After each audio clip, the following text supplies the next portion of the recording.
Welcome back, you wonderfully curious explorers, to another deep dive. Great to be back. Today, we're not just scratching the surface. We're really plunging into the sonic depths of a fascinating instrument, the Roland SH-32 synthesizer. And this isn't just any exploration. It's part 2 of our dedicated audio tutorial specifically for the Synth Dive YouTube channel. That's right. We're building directly on the foundations we laid down last time, so if you're looking to truly master this little desktop powerhouse, you are definitely in the right place. Absolutely. Our mission with Synth Dive, it's always about helping you, the listener, gain that practical hands-on experience Yeah. and discover every secret your instruments hold.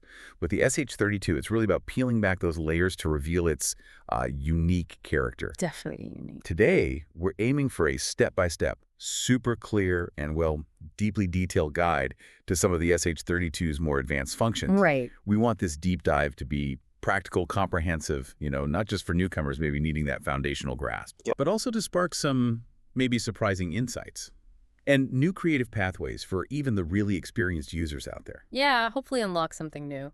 Our goal is really to empower you to practice, experiment, and truly uncover even the smallest, most intriguing secrets this instrument has to offer. Absolutely. Think of us as your guides, kind of through the SH-32's inner workings. We'll meticulously unpack the control panel, the manual details, yes, but we're going to present it all in a really intuitive, engaging, and hopefully genuinely understandable way. Yeah, not like reading a manual. Exactly. This isn't a textbook, it's a conversation. We want you to feel like you're discovering these features right alongside us. And to do that, we've pinpointed 3 core areas. These really define the SH-32's capabilities beyond just, basic sound making. Okay. First, we'll unlock the surprisingly robust programmable arpeggiator. It's got more going on than you might think. Intriguing. Then we'll dive into mastering the creative potential of the chord memory function. Ah, chord memory. Classic. And finally, we'll wrap up with a detailed exploration of the powerful multitimbral stack mode. Stacking sounds. Always good. So get ready to transform your understanding and, really elevate your use of this remarkable little desktop synth. All right, let's dive straight in then. We're kicking things off with the programmable arpeggiator. Let's do it. Now, on many synths, an arpeggiator might feel like, well, a basic utility, right? Pretty standard, yeah. But the SH-32's isn't just a simple note repeater. It feels like a much more powerful tool for generating complex melodic and rhythmic patterns from just a few held chords. That's it. It really elevates it to a creative instrument in itself. Yeah. Well, the basic idea of an arpeggiator, breaking down a chord into single notes is common. The SH-32's implementation is surprisingly sophisticated. Okay. It offers a depth that allows for far more than just, basic up or down patterns. You can really sculpt evolving musical ideas here. So how do we first wake this thing up? How do we get started? It all starts with the arpeggiator on button. Nice and simple. Okay. But what's immediately noticeable and actually incredibly helpful is the SH-32's visual feedback. Ah, the lights. Yeah, the buttons are self-illuminating. They go from off to steadily lit when it's active and then flashing when it's waiting for input or in a specific mode. Right. And that visual language, it just means you spend less time digging through menus, right? Definitely. More time actually making sounds. Which is great for, staying in the flow. Totally. That direct visual feedback is just crucial for a smooth, immediate workflow. Once the arpeggiator is active, most of your parameter adjustments, tempo, style changes, all that are handled directly with the value OU buttons. Keeps it on the front panel. Exactly. Everything right at your fingertips. It's designed for rapid, real-time tweaking. Okay, now let's talk about the heart of its creative potential. These style performances. Yeah, this is where it gets really interesting. The SH-32 isn't just giving you 1 or 2 arpeggio types. It offers this whole palette of pre-programmed ideas. Full library, almost. You've got dozens of both melodic arpeggio styles and dedicated rhythm styles. You can think of it as a built-in library of musical grooves and sequences. And they range from the classic up and down patterns to some really experimental sonic textures. And here's where it gets really clever for creating layered complexity. You can select one arpeggio style for your main melodic parts. That's parts 1 through 3. Okay. But then assign a completely distinct rhythm style to part 4. Which is the rhythm track anyway, right? Exactly, your dedicated rhythm track. No. So this means you can have a complex melodic arpeggio interacting with a unique simultaneous percussive rhythm pattern, all driven by the SH-32's own engine. Wow, okay. That's powerful. And these styles are super versatile. You can use them in both the overall performance mode and within individual patches too. So, selecting these, how easy is, let's say, an arpeggio style in performance mode? It's pretty intuitive, actually. First, you select one of your melodic parts, part 1, 2, or 3. Got it. Then just press the style button. You'll see it light up. Now use the value buttons to cycle through all the available arpeggio style numbers. There are quite a few. Once you find one that sounds interesting, just hit exit to confirm it. The style light goes out and you're ready to play. Simple enough. And for the rhythm styles, similar process. Very similar, yeah. They kept the workflow consistent. You'll first need to select part 4R. Make sure it's set to rhythm. Yeah, confirm it's set to play rhythm style. Then, same thing. Press style, use value to pick the rhythm style you want, and then press exit to lock it in. Nice. Keeps you in the creative zone. Exactly. It's designed to be quick and easy. Okay, shifting focus a bit.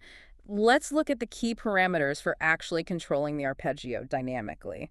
First up, tempo or BPM. Right. Standard stuff, but important. The SH-32 gives you precise internal tempo control, adjustable right there on the front panel. But crucially, external sync. Absolutely. You can synchronize the arpeggiator to an external MIDI clock. This is, well, vital for studio integration. Totally. Got to keep everything locked together. Think of it like the conductor for your whole setup, your DDW, drum machine, everything follows that same digital beat. Right. This ensures your SH-32's arpeggio plays perfectly in time. Makes for a cohesive professional track, not a, rhythmic mess. Definitely want to avoid the mess. Just remember to match your MIDI channels correctly for sync. That's key. Oh. However, there's a subtle but important note from the service manual. It's worth highlighting. Oh, what's that? If you're sending, excessive MIDI data to the SH-32, the Synth prioritizes its sound processing, which makes sense, but What? it can sometimes cause the arpeggiator to lose tempo or even just stop altogether. Okay. So too much MIDI traffic can choke the ARP. That raises a really important question then. How can listeners manage their MIDI traffic effectively to keep that arpeggiator stable, especially in a busy setup? That's a really practical point for anyone integrating it, yeah. The key is really just judicious management of your MIDI data. Okay, like what specifically? Well, first, try to minimize unnecessary continuous controller messages if they're not actively being used. Constant modulation wheel data if nothing's assigned to it. Filter those out. Exactly. Second, if your D-Day allows, you could filter out certain types of MIDI messages that the SH-32 maybe doesn't need to respond to, like aftertouch perhaps, if you're not using it. Gotcha. And finally, consider using a dedicated MIDI interface with a solid clock. Some less robust interfaces or USB hubs can introduce jitter. Right. Keep the timing tight. Sometimes, just simplifying your MIDI chain can make a huge difference. Think of it. A simpler MIDI diet means a healthier arpeggiator. Great advice. A healthier arpeggiator. I like that. Okay, next parameter, grid adjustment. What does this let us do? Grid lets you really fine-tune the beat or the swing of your arpeggio pattern. Give it some groove? Exactly. Give it more groove, a different feel, or even make it feel slightly off-kilter in an interesting way. Yeah. You can also set the length of the arpeggio sequence using the data values G.01 to G.08. So you control how many steps are in the pattern? Precisely. A really short grid, like G.01 or G.02, can create a tightly packed, almost robotic feel. Good for industrial or glitchy stuff. Okay. Whereas a longer grid, G.08, allows for a more sprawling, almost generative feel. Think ambient soundscapes or complex melodic phrases that take longer to repeat. Cool. And then there's duration. I assume that's note length. Primarily, yes. It's typically a numerical parameter controlling the staccato or tenuto, basically how long each note in the arpeggio is held. Short notes, long notes. Standard stuff. But here's where it gets really interesting and kind of unique to the SH-32. Oh, go on. It offers these FT1 and FT2 options. These are for filter control, directly linked to the arpeggiator. Filter control from the arpeggiator. Yes. This transforms the arpeggiator from just a note player into a dynamic sonic sculpting tool. It's really clever. Okay, that sounds like a potential game changer. But why is it so unique? What kind of sonic alchemy does it unlock? Oh, this is where the SH-32 really becomes an expressive instrument. With FT1, imagine your arpeggio literally breathing sound into existence. Okay. Every note you play dynamically resculpts the filter cutoff. So a simple sequence turns into this evolving sonic landscape. Wow. It's like the arpeggio is conducting the filter in real time based on the notes you're feeding it. So the melody drives the filter movement. Exactly. It allows for incredible expressiveness. The melody isn't just pitch and rhythm anymore. It's also about the timbral evolution of the sound. You can create these resonant sweeps that follow your melodic contour, or percussive filter pops that accentuate certain beats. Wow, so the arpeggio becomes a filter modulator in real time based on your playing. That's incredibly powerful for adding expressiveness. It's like a whole new dimension of musicality. Precisely. Now, FT2, that offers a different kind of magic. Okay, what's FT2 do? Here, the filter cutoff changes with the note number that was played when the arpeggiator style was originally created. Ah, so it's fixed, not based on what I'm playing now. Exactly. Regardless of the key you press during performance, you get this fixed rhythmic filter pattern. It's almost like a secret step sequencer, or LFO, embedded within the arpeggio's memory. Whoa. This is incredible for creating precise, repeatable filter grooves that aren't tied to your melodic input in the moment. It gives you this powerful, almost percussive, rhythmic modulation layer. So it's more structured, like an LFO tied to the arp steps. Yeah, exactly like that. Driven by the arpeggiator's internal step data. It means you could hold a static chord, but the filter still dances rhythmically underneath it. Adds this fixed, pre-programmed movement that can be really hypnotic. That's very cool. And just as an example of how unique the pre-installed styles can be, check out Arpeggio Style 52A. It's specifically designed to produce these ethnic-sounding melodic variations. Really showcases the diverse range they built in. That's a truly deep level of control. Amazing. And what about range? What does that parameter do for our arpeggios? The range is simpler. It just changes the pitch span of the arpeggio. Octaves, basically. Yeah, it allows you to stretch it across multiple octaves for those soaring melodic lines, or keep it confined to a tighter melodic space for more subtle, intricate patterns. So it shapes the vertical dimension. Exactly. Essential for shaping the overall feel. Like, a wider range with a fast tempo can create sparkling, cascading effects. A narrower range might give you more focused, almost vocal-like phrase. Makes sense. And motif. I've seen that term, but it seems especially rich on the SH-32. Lots of variations. Oh, yeah. The SH-32 boasts numerous motif variations for ascending, descending patterns, way beyond just simple up or down. More than just up, down, random. Much more. These are designed to inspire, really, offer extensive exploration. To give you a taste, there's UPH. UP.H, what's that? It ensures both the lowest and highest notes from your held chord are played each time, always in order from the lowest. Can create a really dramatic rise and fall. Okay, interesting. Or consider RN. That's random, with a twist. RN dot. The lowest note is played predictably each time, but the rest of the arpeggio notes are played in a random order. Ah, so you keep the root anchored, but the top dances around? Exactly. Think of on.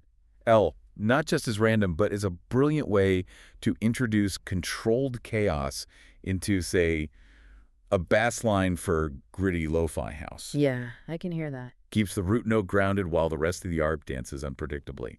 You could spend hours just flipping through these motifs and finding new ideas that push your music in unexpected directions. That's fantastic for breaking out of a creative rut, adding unexpected twists. Yeah. Okay, let's get into user programming. The SH-32 allows both real-time input and step input for making your own styles. How does that workflow operate? Right, so with real-time input, you're essentially recording your live playing for the length of the grid you've set. Like playing into a looper, almost. Kind of, yeah. And you can layer new notes with each pass, building up your pattern over time. However, it's crucial to understand something here. What? If you layer input in the same grid step, like at the same moment in the sequence, any notes already there will be overwritten by the new input. Ah, okay, so it replaces, doesn't just add infinitely. Correct. Precision is key.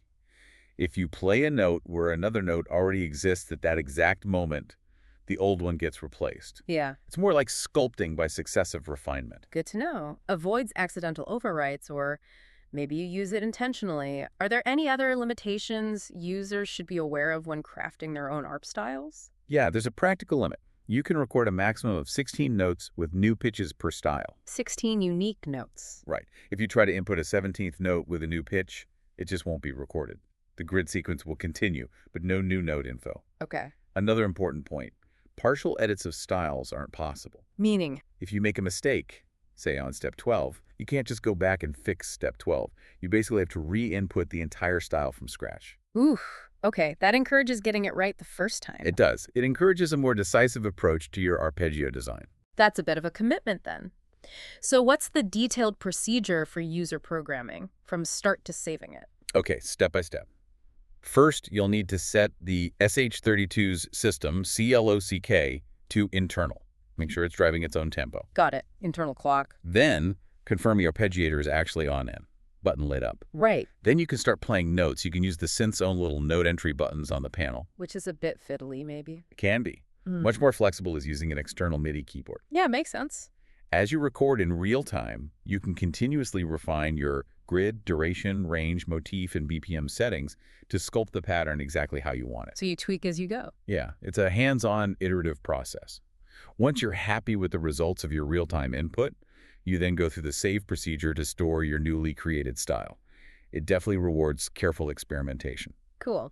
Speaking of external gear, how does the arpeggiator interact with external sequencers? This is often where a synth really finds its power in a modern studio. Absolutely. Yeah. And the SH-32 is pretty good here. All your settings, including your custom arpeggio configurations, can be transferred to an external sequencer as system-exclusive messages, SysX. Ah, SysX. So you can back up your pattern. Exactly. Powerful for saving and recalling your work within a larger studio setup, making sure your unique arpeggio patterns are preserved. Nice. But for even more creative routing, you can use MIDI FX plugins within your DW. How so? Imagine sending a copy of the arpeggiator's MIDI output to a different independent MIDI track in your DW. Okay. This lets you process the arpeggiator's MIDI data in really unique ways. Maybe send it to a completely different instrument. Yeah, layer it. Or even use that MIDI data to control other parameters within your DAW, essentially turning the SH-32's arpeggiator into this versatile modulation source for other things. That opens up so many possibilities for MIDI processing and creative sound design. But even if CV isn't your thing,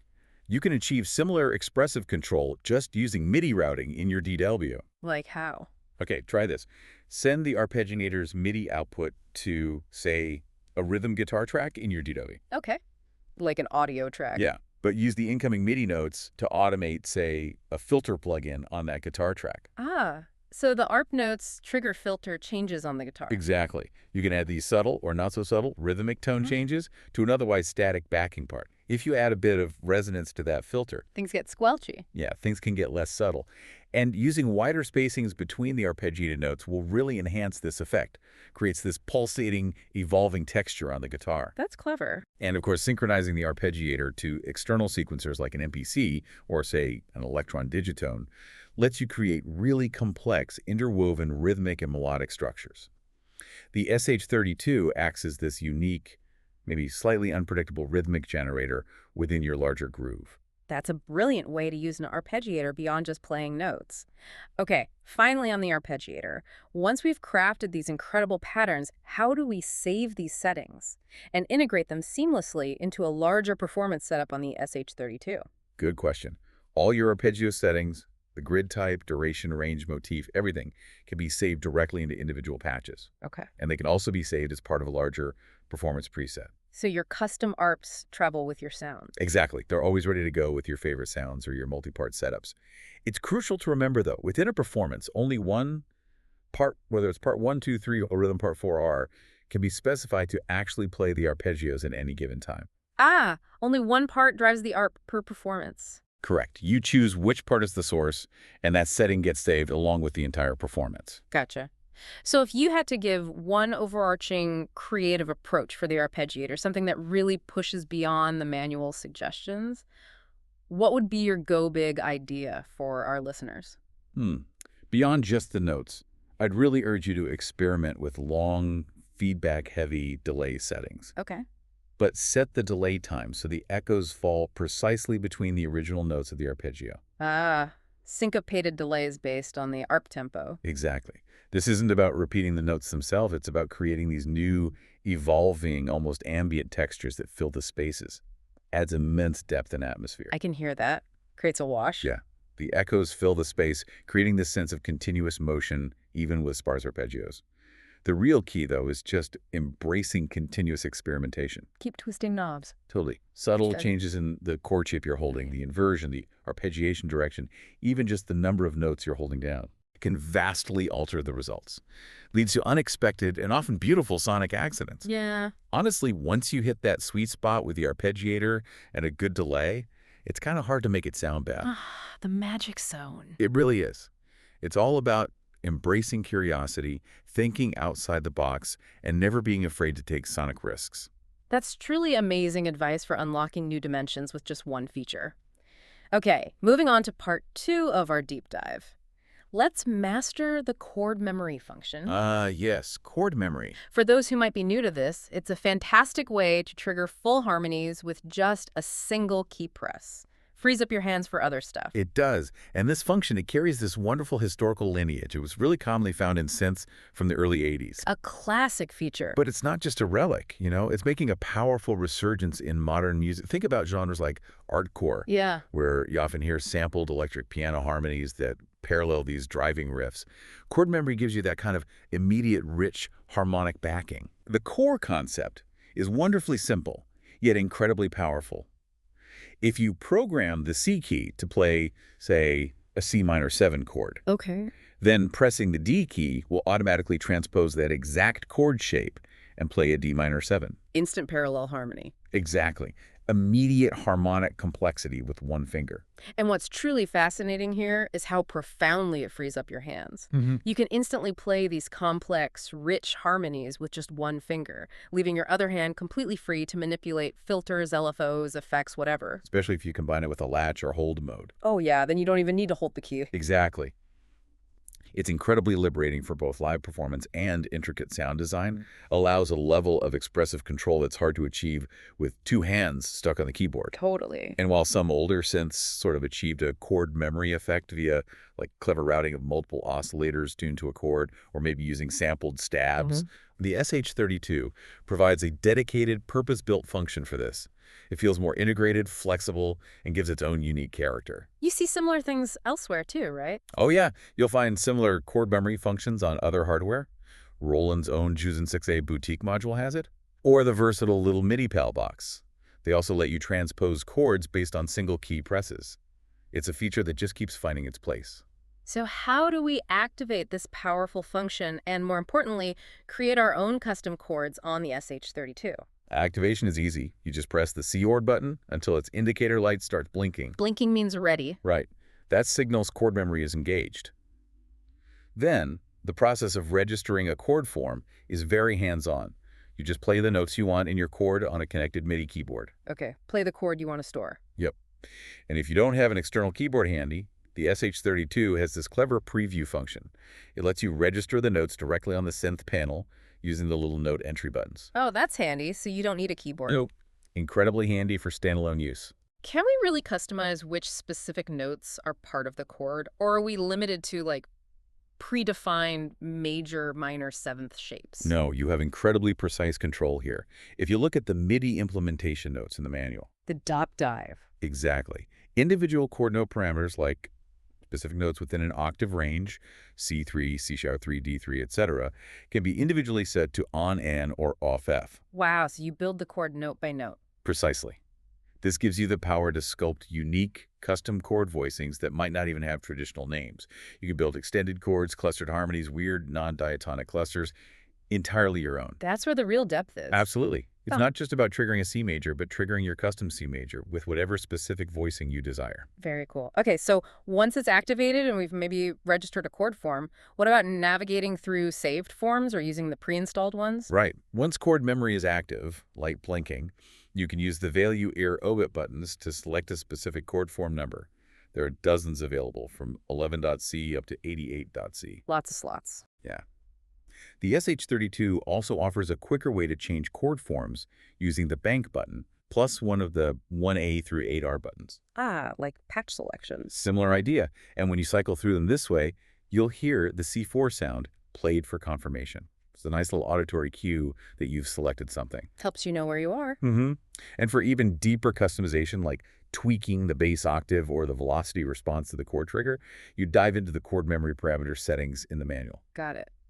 And how do we use chord memory effectively in a full performance mode? What's the specific procedure there, and maybe any practical tips for using it live? Okay, in performance mode, you'll first select your desired chord form number, just like we described. Pick your chord. Then, crucially, you specify which part of your performance will actually use the chord memory function. Assign it to a part. Exactly.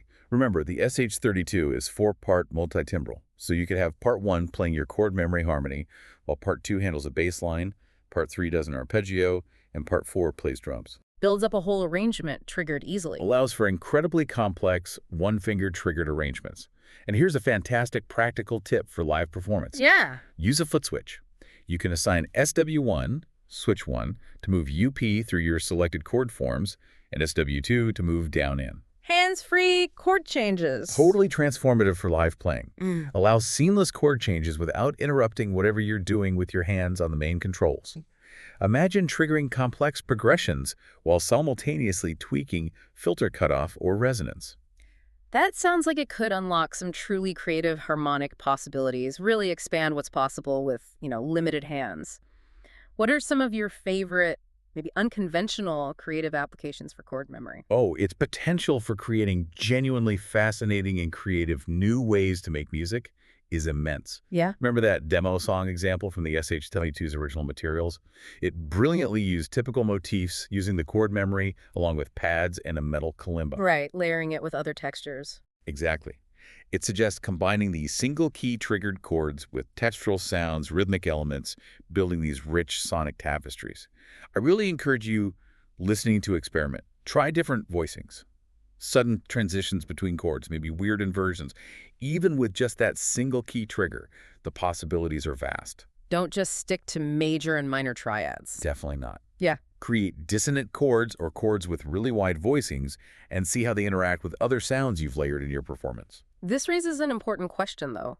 How can you use chord memory to imply complex, harmonic movement without necessarily playing huge, full chords that eat up polyphony, especially on a synth like the SH-32 with its voice limits? That's a great point. You can definitely suggest a rich harmonic landscape without explicitly playing every single note of every chord. How? By carefully selecting your chord forms and integrating them thoughtfully with the other elements.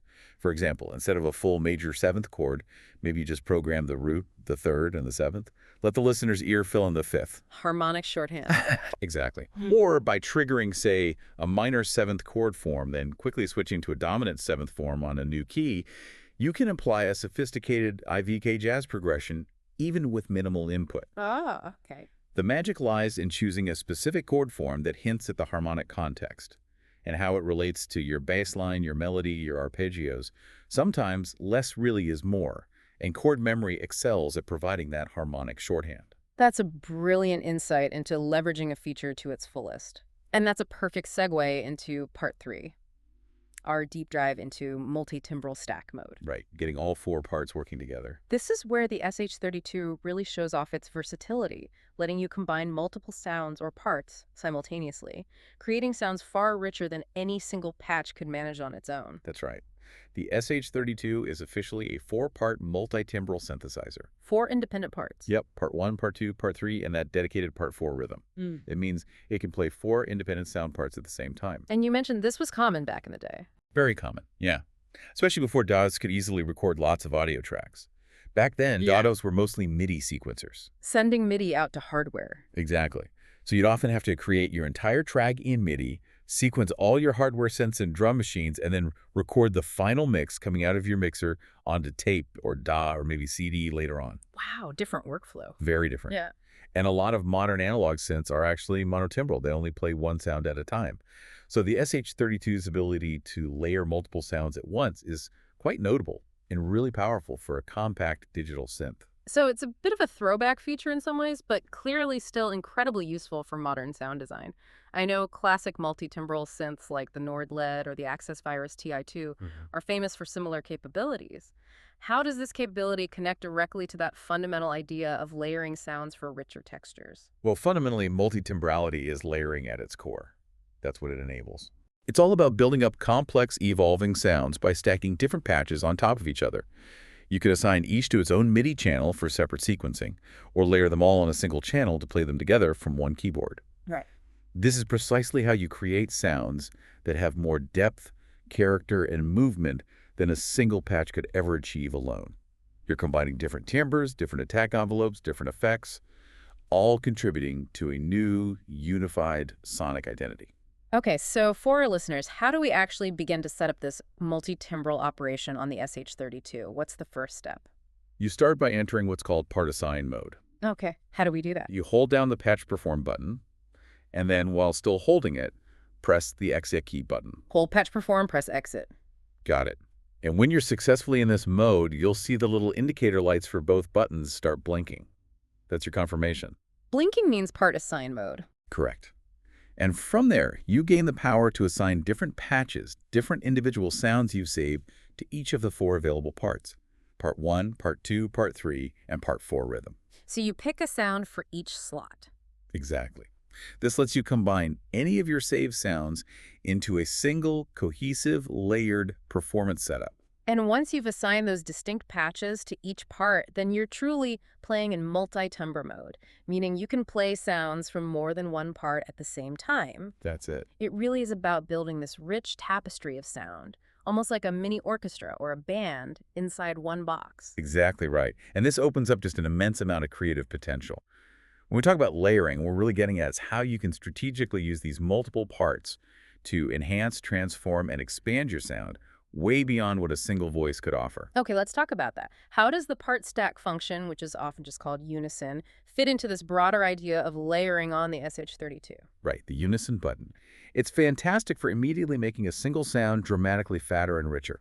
Instant thickness. Yeah, when you activate it, the currently selected patch isn't just duplicated. It's essentially divided into 4 separate sounds or virtual oscillators.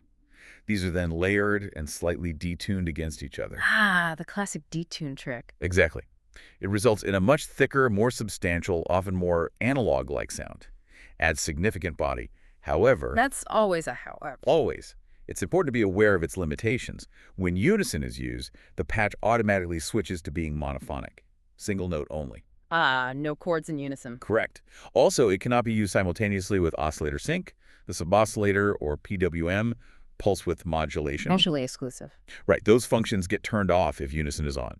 So unison is a powerful effect, but it has specific use cases where that monophonic fatness is exactly what you need, like for huge leads or Well, basses. That makes sense. Quick way to add body, but with those trade-offs. So beyond the dedicated unison function, what are the general layering principles we can apply using the SH-32's multitimbrality? Yeah. How can we really make the most of having those 4 independent parts? Okay, there are several key principles to really maximize the layering power. First, think about creating new textures. Hybrid sounds. Exactly. Combine different SH-32 patches to achieve hybrid textures that would be impossible with just one sound. Like maybe pair an organic evolving pad from part 1 with a sharp percussive synth sound from part 2 to create something totally novel. Okay, what else? Second, focus on adding depth.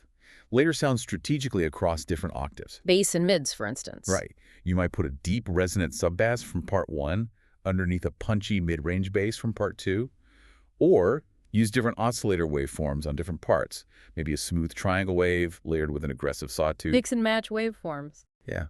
And apply varying pitch or subtle detuning between the parts. That adds immense warmth and fullness. Detuning multiple oscillators across different parts is a classic technique for that thick, rich, almost chorused sound. So it's not just adding volume, it's intelligently spreading out the frequency content and enriching the harmonic spectrum. Makes sense. Precisely. Third principle, increase complexity. How so? You can combine distinct percussive elements using the part 4 rhythm track, maybe layer different kick or snare sounds, or merge various melodic synth lines from different parts to create these really evolving soundscapes. It's like a mini arrangement. Exactly. Imagine a driving arpeggio on part 1, a lush pad on part 2, a cutting lead on part 3, and a full drum pattern on part 4, all playing simultaneously, interacting, building a rich, unfolding composition. Wow. Fourth principle. Fourth, you can fundamentally shape the sound envelope, ADSR, of your combined sound How does that work? by layering sounds that have different ADSR characteristics. For example, layer a sound with a really punchy, fast attack from part 1 with a sound that has a long, slow release from part 2. Ah, combining envelopes. Yeah. This dramatically reshapes the overall feel and decay of the combined sound. It creates this dynamic, evolving timbre that breathes and moves over time, way beyond what a static single patch can do. That sounds like a powerful way to make a static sound truly come alive, gain more expressive qualities. What's the final principle for effective layering here? Finally, think about strengthening key elements. Sometimes layering isn't about creating something totally new, but just reinforcing what's already there to give it more presence and impact. Like doubling parts. Exactly. Could mean doubling a lead voice with a slightly detuned or differently filtered version from another part, or maybe adding extra kicks or clicks from the drum part 4, to reinforce the low end or attack of a bass line on part 1. Beefing things up. Yeah, or layering subtle strings and pads underneath the main melody just to make that core element stand out more in the mix. It's about giving your crucial sounds more weight, presence, and sonic authority. With all these parts and potential layers, how do we manage them efficiently and edit the overall performances? It sounds like it could get quite intricate quite quickly. It definitely can, yeah. But the SH-32 handles it pretty well. Each part 1, 2, 3, and 4R can be assigned to its own single MIDI channel. Ah, so you can control them individually from outside. Exactly. Offers incredibly precise external control from your DAW or another sequencer. You can send specific MIDI notes, CC messages, program changes, whatever, to individual parts. Allows for really complex arrangements. Okay. And when it comes to performance editing, the beauty is that your combined settings for all 4 parts, the patches assigned, levels, panning, everything, can be saved as a single performance preset. One button recall for the whole setup. Exactly. You design your intricate layered soundscape, maybe with specific arpeggiator settings on one part, chord memory on another, and then save that entire setup to one memory slot. It's a complete snapshot of your multi-part creation. That's essential. Now, what about the settings? Are some settings common across all parts in a performance, while others can be set individually per part? This is an area that often trips people up on multitimbral synths. It absolutely can be a point of confusion. Okay, so in performance mode, it's important to understand that the individual patch settings for things like, say, filter cutoff or amp envelope parameters stored within the original patch, those are mostly disabled. Ah, the performance settings override them. Generally, yes. Yeah. Instead of the performance settings, these master controls for the entire layered sound take effect. So when you tweak the main filter knob in performance mode, it's usually affecting the combined output of all the active melodic parts 1, 2, and 3 together. Okay, global control. However, there are crucial exceptions, especially regarding effects in the rhythm part. The built-in insertion effects, INSFX, and the reverb delay, rev delay, can be switched on or off for individual rhythm tones within part 4R. Ah, per drum sound. That's useful. Very useful. Gives you granular control over your drum sounds. You can have reverb on the snare, but not the kick, for instance, within the same rhythm track. Also, the E level parameter. Effect level. Yeah, the overall effect level send for the reverb delay, that can only be set when the INSFX and rev delay are connected in parallel, which you set up in part assign mode. This affects the overall send level, feeding into those main effects from all parts. Okay, a bit specific, but good to know. Are there any other specific limitations or caveats listeners should be aware of when combining parts, especially concerning certain synth engine features? Yes, definitely a couple of big ones to remember. Patches that use oscillator sync. That aggressive sync sound. Yeah, those patches are strictly mono only. They produce a single powerful voice. Furthermore, in performance mode, aux sync patches can only be used in part 1. Only part 1? Wow. Yep. If you try to assign an aux sync patch to part 2 or part 3, the oscillator sync function just automatically switches off. You'll just get the basic oscillator sound without the sync effect. Good to know. Plan accordingly. Exactly. And as we mentioned earlier when talking about unison, oscillator sync also cannot be used simultaneously with the suboscillator, PWM, or the unison function itself. Lots of mutual exclusions there. Yeah. These are important limitations to keep in mind when you're designing your layered sounds and planning your part assignments. They really dictate which sounds can realistically combine in which ways. Definitely. Okay, let's delve deeper into the creative use of that dedicated rhythm part, part 4. It sounds like it's much more than just a place to put a cymbal beat. Oh, part 4 is incredibly versatile because, yeah, it functions as a dedicated drum track, and it comes loaded with the SH-32's surprisingly robust library of, well, the manual calls them, ton of R-right drum sounds. All right. Are they any good? Honestly, many users really rave about them. They can be quite aggressive and punchy, makes them particularly suitable for genres like lo-fi electro, industrial, maybe even some gritty techno. They have character. Okay, so maybe better than all right. I'd say so. But the real power comes from combining these distinct rhythm styles available for part 4 with the arpeggio styles you might be running on parts 1, 2, or 3. Ah, rhythmic interplay between the parts. Exactly. You can create these incredibly complex, interwoven beats and melodic patterns. Imagine a driving techno arpeggio on part 1, interlocking perfectly with a quirky, maybe slightly distorted, lo-fi drum machine groove coming from part 4, all generated internally. That allows for really rich rhythmic complexity from one box. Truly, it can really define the groove of a track. That sounds like a ready-made track starter waiting to happen. Okay, so after we've tweaked all these settings, expertly combined our parts, maybe got a killer arp and rhythm groove going, how do we ensure all our hard work is saved? Ready for the next session. What's the process for saving the complete performance settings? Yeah, saving is crucial. The process for saving the combined performance settings is pretty straightforward and consistent with how you save other data on the SH-32. Standard write procedure. Basically, yes. You'll typically enter a write or save procedure, often involving holding a button and pressing another. Then you select your desired performance save destination, a specific memory slot number. Choose where it goes. Right. And then you confirm the save, usually with another button press. This ensures your intricate layered sounds, your precise arpeggiator settings, your multitimbral setups, everything is stored permanently, ready for instant recall next time you turn it on, or for seamless transitions in a live set. Go save your work. It's the final crucial step to preserving those sonic creations you've spent time crafting. Absolutely. So after diving deep into all these technicalities and creative applications, what are some final overarching creative ideas for this multitimbral stack mode? Something you want to leave our listeners with? How can they truly make these unique characteristics, maybe even the so-called imperfections the SH-22 has, work for them? That's a great way to put it. The SH-32's sounds, they definitely have this unique inexactness, maybe a slightly rough-edged, digital but trying to be analog feel. Yeah, it's got a sound. It really does. And my advice is, don't view these qualities as limitations. Lean into them. They're often its greatest strengths. They push you to discover unique sounds that maybe more perfect or pristine instruments might never produce. Embrace the character. Totally. Yeah. Experiment with pairing the SH-32 with external sequencers that offer multiple MIDI tracks, like an Arturia Keystep Pro, or maybe especially something like the Electron Digitact or Digitone. Those Electron boxes often have multiple MIDI tracks, perfect for exploiting the SH-32's 4 parts. Send different sequences to each part. Yeah. Create a conversation between the layers, have different patterns running on each part, maybe different lengths, different timings. Really make the multitembrality work dynamically. So embrace the quirks, don't fight them. Use external brains to push it further. Exactly. And finally, really focus on finding the sweet spot for the filter. It's true, the SH-32's filter can have a famously aggressive character. Heard it described as nasty. Yeah, sometimes. And it has the tendency to maybe blow out or get really screechy at very high resonance settings. And the knobs, let's be honest, can feel a bit steppy rather than perfectly smooth analog sweeps. Right. But this is where the beauty in the details truly lies for this synth. Instead of trying to force it to be something, it's not like a silky smooth Moog filter. Explore those edgy, aggressive, sometimes chaotic tones it naturally produces. Lean into the grit. Yeah.